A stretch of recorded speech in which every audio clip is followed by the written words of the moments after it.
Paano kung ang isa sa pinakamakapangyarihang kriminal sa modernong kasaysayan ay hindi kailanman naging tunay na target ng mustisya? Paano kung ang taong na pinakilala sa atin bilang isang sexual predator ay isa lamang pawn, isang tagapamagitan, o mas masahol, isang tagatago ng lihim ng mga taong hindi maaaring pangalanan? Sa paharing ito ng ating investigasyon, sisimulan natin sa pinakaugat ng lahat. Sino ba talaga si Jeffrey Epstein? Hindi natin pag-uusapan ang bersyon na nakikita natin sa balita. Hindi ang bersyon na isinulat sa mga opisyal na dokumento, kundi ang bersyon na pinagdurugtong-dugtong ng mga butas, katahimikan at hiwaga. Ito ang kwento ng isang lalaking walang malinaw na pinagmulan ng yaman, ngunit may walang kapantay na access sa pinakamakapangyarihang mga tao sa mundo. Si Jeffrey Edward Epstein ay ipinanganak noong January 20, 1953 sa Brooklyn, New York. Sa papel, isa siyang dating guro sa matematika at physics, walang kilalang aristocratic background, walang generational wealth, walang legacy na kumpanya. Ngunit sa likod ng simpleng background na to, unti-unting nabuo ang isang tanong na hanggang ngayon ay walang malinaw na kasagutan. Paano siya naging bilyonaryo? Noong 1970s nagturo si Epstein sa Dalton School, isang elite private school sa New York. Dito niya nakilala ang mga anak ng mayayaman, makapangyarihan, at konektado sa pinakamataas na antas ng lipunan. Hindi nagpadal, iniwan niya ang pagtuturo at pumasok sa mundo ng finance. Pero may problema. Walang malinaw na record kung paano siya pumasok sa Wall Street, sino ang unang nagpondo sa kanya, at anong eksaktong serbisyo ang ibinibigay ng kanyang kumpanya. Ayon sa opisyal na kwento, nag-manage siya ng pera ng isa sa mga pinakamayamang tao sa ating mundo. Pag sinabi kong pinakamayaman at pinakamakapangyarihan, ito yung mga taong hindi naman kasama sa Forbes list, pero higit na mas may kaya at may impluensya kesa sa isang presidente. Ngunit ayon sa ilang investigative journalists at conspiracy researchers, hindi raw sapat ang paliwanag na yun. Dahil isipin niyo mga kaibigan, paano mo ipapaliwanag ang private jets, sandamakmak na mansyon, private island, at global influence kung halos walang transparency ang iyong negosyo? Jeffrey Epstein was investigated by the SEC in the 1980s. He was one of the two people who ran the biggest Ponzi scheme in history at the time. Epstein's business partner goes to jail for like 30 years or 20 years or whatever. But Epstein skates completely free. $1 billion fraud case in the U.S. Virgin Islands, never prosecuted for any of it. Why is that? Isa sa mga pinakakapansin-pansing aspeto ng buhay ni Epstein ay ang mga to. Hindi malinaw kung sino ang kanyang mga kliyente. Hindi malinaw kung saan nanggagaling ang kanyang pera, ngunit malinaw na napakalawak ng kanyang koneksyon. At dito magsisimula na ang mas madilim na teorya. Ang tanong, handa na ba ang tenga nyo para makinig? Ayon sa ilang conspiracy theories at independent investigators, si Jeffrey Epstein ay hindi lamang isang predator. Siya raw ay isang tagapamagitan ng kompromiso. Anong ibig sabihin? Si Epstein ay naglalapit na mga bata o vulnerable individuals sa iba't ibang mga makapangyarihang tao. Ang lahat ay dinodokumento at ang mga dokumentasyong yon ay nagiging leverage o pang-blackmail. Kung totoo man to, ang tanong ay, sino ang nagpopondo at nagpoprotekta kay Epstein? Noong 2005, unang lumabas ang seryosong reklamo laban kay Epstein sa Florida. Isang 14 years old na babae ang nagulat na nakaranas raw ito ng sexual abuse. Kung tatanungin niyo kung normal ba ang naging proseso, syempre hindi. Sa halip na makulong ng habang buhay, nangyari ang isang bagay na tinatawag ng ilan na the sweetheart deal. Noong 2008 naman, si Jeffrey Epstein ay umamin sa minor charge. Nakulong ng 13 buwan, pero sa kabila ng kanyang pagkakakulong, siya ay pinayagang maglabas-masok sa kulungan, magtrabaho sa opisina, umuwi halos araw-araw. Na kung iisipin ng isang normal na tao, parang hindi ito kapanipaniwala. At dito muling sumisigaw ang tanong, sino ang nag-ayos nito at bakit tila espesyal ang trato sa kanya? Sa puntong to mga kaibigan, maraming kriminal na may mas maliit na kaso kumpara sa kaso ni Jeffrey Epstein ang nawalan ng karapatan, nakulong ng matagal at tuluyang nawala sa lipunan. Ngunit siya, lalong yumaman, lalong lumawak ang koneksyon at lalong naging tahimik ang mga detalye. Maraming investigative journalists ang nakapansin na may mga dokumentong silyado, may testimonies na hindi na isama, at may mga pangalan hindi na binanggit. At sa bawat attempt na himayin ang kaso, tila may pader ng katahimikan. Ito ang dahilan kung bakit para sa marami, ang Epstein case ay hindi lang kriminal na usapin, kundi simbolo ng dalawang uri ng hustisya. Hustisya para sa karaniwan, at hustisya para sa makapangyarihan. Nayuon kung si Jeffrey Epstein ay hindi ganoon katalino kumpara sa mga global leaders, walang malinaw na pinagmulan ng yaman, ngunit may access sa mga pinakamakapangyarihang tao sa mundo. Siya ba ang utak o siya ang susi? Kung may isang lugar sa mundo na mas madalas binabanggit sa mga bulungan kaysa sa balita, yun ay walang iba kundi ang Epstein Island. Isang isla na hindi tourist destination, hindi bukas sa publiko, ngunit palaging lumilitaw sa mga leaked documents, testimonya at conspiracy forums. Isang isla na ayon sa ilan, hindi lang tirahan kundi isang entablado ng kapangyarihan, kasalanan at katahimikan. Pero bago tayo magpadala sa mga takot at haka-haka, simulan muna natin sa katotohanan. Unang tanong, ano at nasaan nga ba ang Epstein Island? Ang opisyal na pangalan nito ay Little St. James Island na matatagpuan sa US Virginia Islands, isang teritoryo na may espesyal na legal status.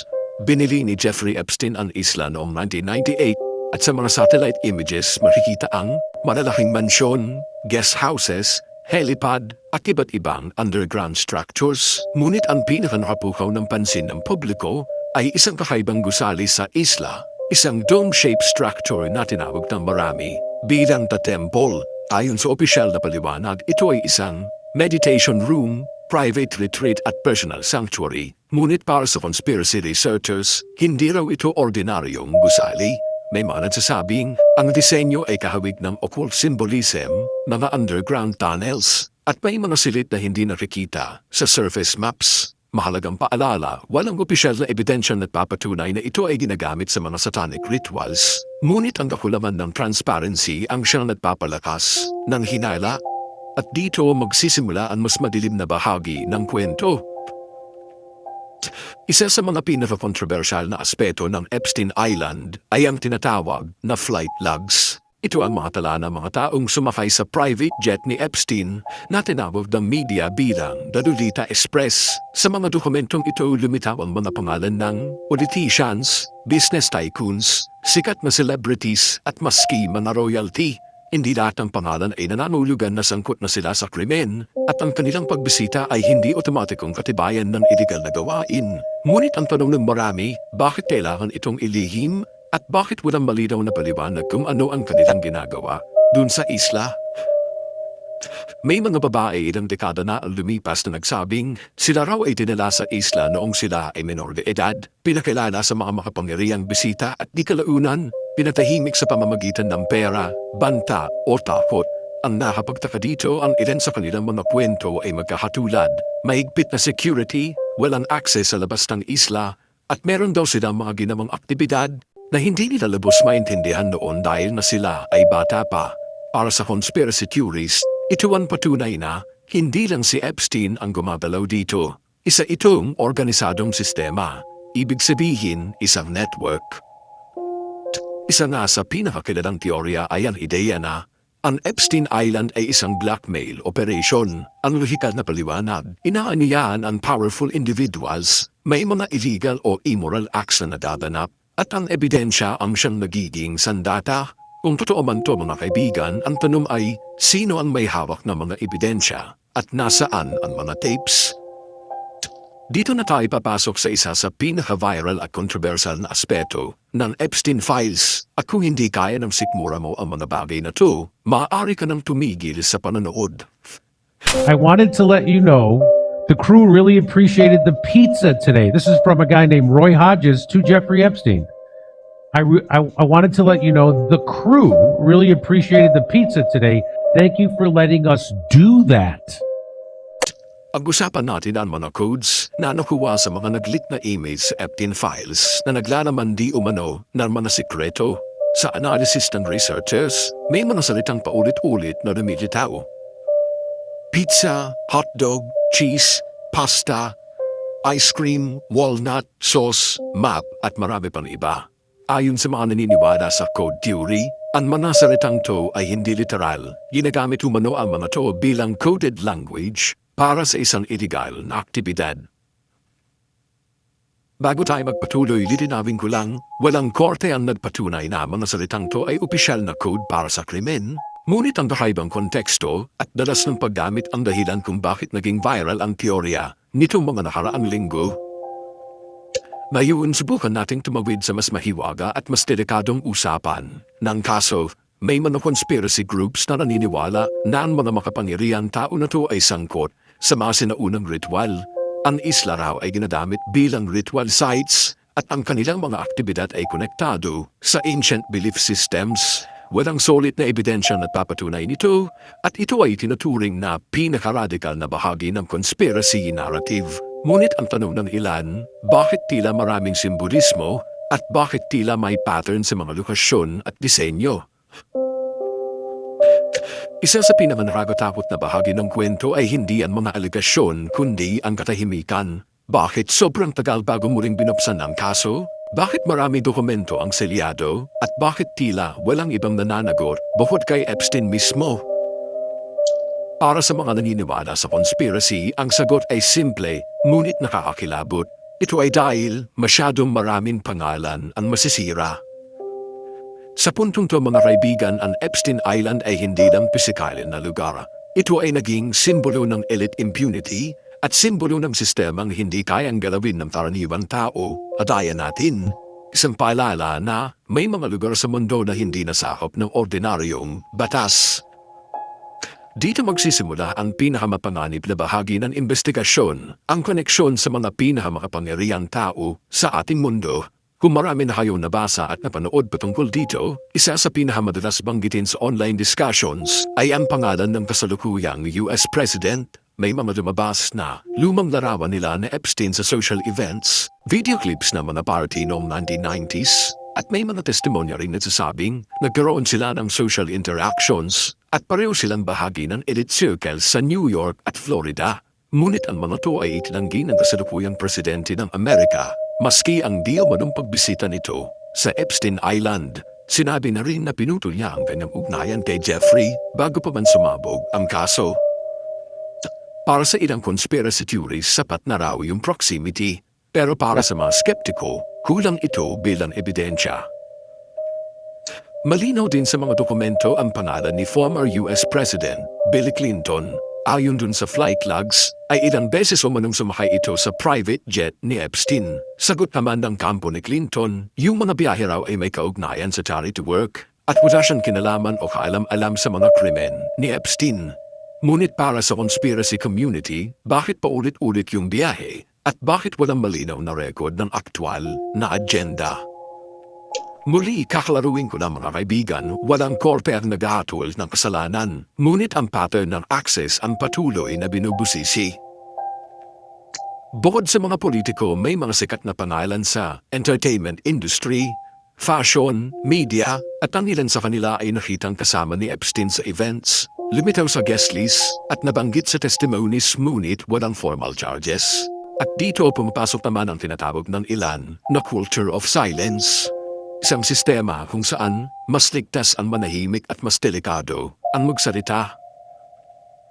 Dahil sobrang naging viral ang kaso ng The Epstein Files, hindi maiwasang mabanggit ang isang kaparehong pangyayari ng isang celebrity. Itong mga nakaraang taon, ito ay walang iba kundi ang pumutok na kaso at aligasyon tungkol sa DD parties, mga eksklusibong event na sinasabing may sexual exploitation, power imbalance at iba pang iligal na gawain.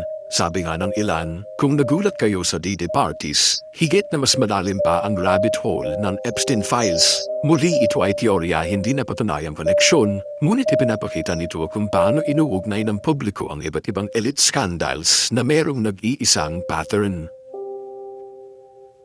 Isa sa pinakasensitibong usapin ay ang pag-uugnay ng Epstein Files sa kamatayan ng King of Pop na si Michael Jackson. May mga teorya ang magsasabing may nadalaman umano si Michael Jackson tungkol sa child exploitation networks, dahilan para siya ay maging target ng character assassination at ang kanyang pagkamatay ay hindi raw simpleng aksidente. Walang opisyal na ebidensyang nag-uugnay kay Epstein at kay Michael Jackson. Ngunit sa conspiracy circles, ang ideya ay ganito: kapag masyado kang maraming alam, delikado ka para sa amin. Noong 2009 naman, kumalat online ang video ng isang Mexican model na si Gabriela Rico Jimenez. At sa video makikitang natbanggit ito ng mga bagay tungkol sa mga elite. ¡Comieron humanos! ¡Asquerosidad! ¡Comieron humanos! ¡Yo no estaba enterada de nada!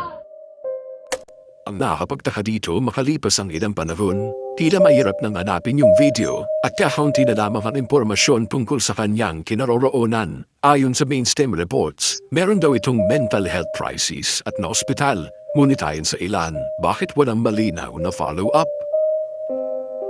Dahil dito may mga grupo na naniniwala na ang mga makapangyarihan tao nito, gaya na sabi ko kanina, ay sangkot sa iba't ibang occult practices, nagsasagawa ng mga ritualistic symbolism at maski ang kanibalismo ay bahagi raw ng kanilang ritual. At ang bagay na ito ay tinuturing ng marami bilang extreme conspiracy theory. Sa dami ng pangalan, dokumento at testimonya, bakit parang walang malaking nahatulan para sa publiko? Tila mabagal ang mustisya, tila piling tao lang ang naabot, at tila mas malakas ang impluensya ay sa batas. Ngayon, pag-usapan naman natin kung nasaan na ba si Jeffrey Epstein. Noong August 10, 2019, nagising ang mundo sa isang balitang si Jeffrey Epstein ay pumanaw na. Ayon sa opisyal na ulat, binawian niya ng buhay ang kanyang sarili sa loob ng selda nito sa Metropolitan Correctional Center sa New York. Ngunit sa loob ng ilang oras lamang, isang tanong ang sabay-sabay na lumitaw sa buong mundo. Talaga bang ginawa ito ni Epstein o baka siya ay pinatahimik o mas masahol, baka pinalaya? At dito tuluyang sumabog ang Epstein Files bilang global conspiracy phenomenon. Ayon sa opisyal na bersyon, tinitel niya ang kanyang sarili. Walang bantay sa oras ang insidente, malfunction umano ang mga CCTV camera, ngunit para sa ilan masyadong maraming coincidence ang nagsabay-sabay sa pangyayari. Mga tanong na hanggang ngayon ay walang malinaw na sagot. Bakit siya tinanggalan ng cellmate? Bakit parehong nakatulog ang mga gwardya? At bakit hindi gumagana ang camera sa pinakaimportanteng oras? Ilan sa mga teorya, si Jeffrey Epstein ay pinatay upang patahimikin, pangalawa, pinalabas na patay lamang, at pangatlo, inalis bilang bahagi ng mas malaking operasyon. Akalarawin ko lang, walang ebidensya na buhay pa si Epstein. Ito ay pabang teorya lang, ngunit gaya ng sabi ko kanina, ang kawalan ng transparency ang dahilan kung bakit hindi namamatay ang teorya. Ngayon, ano na ang nangyari dun sa kaso? Matapos ang kanyang kamatayan, maraming kaso ang na-dismiss, maraming panadan ang hindi na naimbestigahan, maraming dokumento ang nanatiling silyado. Para sa mga biktima, walang full justice, walang malinaw na accountability. May mga dokumentong bagyan inilabas, makikita niyo ang mga to available online pero karamihan ay heavily redacted, pinigilang i-publish, at may mga pangalan na rin na tinakpan, binura, at dito lalong lumakas ang hinala ng mga tao. Anong nang karamihan sa tinataltakal ng kaso? Bakit mo rin nag-viral ang Epstein Files na yun? Ito ay dahil sa mga bagong documentary tulad ng Jeffrey Epstein Filthy Rich sa Netflix, iba pang investigative specials, social media, TikTok, Facebook, YouTube, short clips, leaked interviews, conspiracy breakdowns, pagkahabit sa ibang elite scandals, DD allegations, Hollywood exploitation cases, at syempre ang hindi mawala-walang political corruption. Ngayon mga kaibigan, may lumabas rin na teorya patungkol dito na yung nangyari daw na pandemic noong 2020 ay bahagi ng Epstein Files at elite control agenda. Ayon dito, ginamit nila ang pandemic bilang krisis para sa mass control at negosyo. Sinabay nila ito bilang distraction mula sa Epstein revelations dahil halos nangyari ng sabay ang dalawang to. Kung totoo man ang bagay na to, ibig sabihin ay wala silang pakialam sa mga buhay na nawala noong pandemic. May mga conspiracy narratives din na nagsasabing ang gera sa Ukraine ay konektado sa child trafficking networks at si President Vladimir Putin umano ang siyang nagdilinis ng mga elite operations na to at kanila ang pinipigilan. Dahilan kung bakit siya napupuri ng ibang tao ngayon sa social media. Столетиями набивать брюхо человеческой плотью, а карманы деньгами. Но они должны понять, что бал вампиров заканчивается. Kung muunawain natin mga kaibigan, ang kaso ng The Epstein Files ay patunay na kayang gawin ng mayayaman ang kahit ano. Kaya naman kung isa kayo sa mga nagsasabing hindi naman totoo yan, ang tanda-tanda nyo na naniniwala pa rin kayo dyan, walang satanic rituals, puro kayo conspiracy theory, puro kayo teorya, ay bago nyo sabihin ang mga bagay na to, isipin nyo na sobrang makapangyarihan ng mga taong ito to the point na kaya nilang ipakita sa publiko kung ano lang ang gusto nilang malaman natin. At kung hindi ka magsasaliksik at magtatanong, isa ka sa mga utak na kanilang na-control. Sabi nga ng ilan, isa raw ang bagay na to sa mga dahilan kung bakit sobrang naging advanced na ngayon ng AI kung saan ang ilan sa atin ay hindi na masuri ng maayos kung alin ang totoo at hindi. Ito raw ang rason para kapag nabunyag ang mga panayaring to, ang sasabihin lang ng taong hindi naman open-minded, huwag kayong maniwala dyan, AI lang yan. Konting recap lang tayo mga kaibigan ng chronological timeline ng panayari. Una taong 1990s umiikot si Epstein sa elite circles. Taong 2005 unang reklamong natanggap niya sa Florida. Taong 2008 naman ang sweetheart deal. 2019 muli siyang inaresto. August ng 2019 siya ay namatay sa kulungan. At 2020 hanggang ngayon, iba't ibang dokumentaryo, leaks at theory ng mga tao. Ang pinakamahalagang tanong hindi na lang ito tungkol kay Epstein. Ang dapat na itanong natin ay, ilang Jeffrey Epstein pa ba ang nasa mundo? Ilang isla pa ang hindi natin alam? At ilang biktima ang hindi kailanman maririnig? Maging open-minded tayo sa lahat ng bagay. Hindi natin pwedeng sabihin ito ang tama, ito ang mali. Dahil pakatandaan, wala naman talagang nakakaalam ng totoo dito sa mundo natin punong-puno ng hiwaga. At ang mahiwagang tanong para sa videong ito, kung ang katotohanan ay kayang patayin, ano pa kaya ang kaya nilang itago? This is your Kuya Ems from Barkada Playlist. Keep safe always, God bless.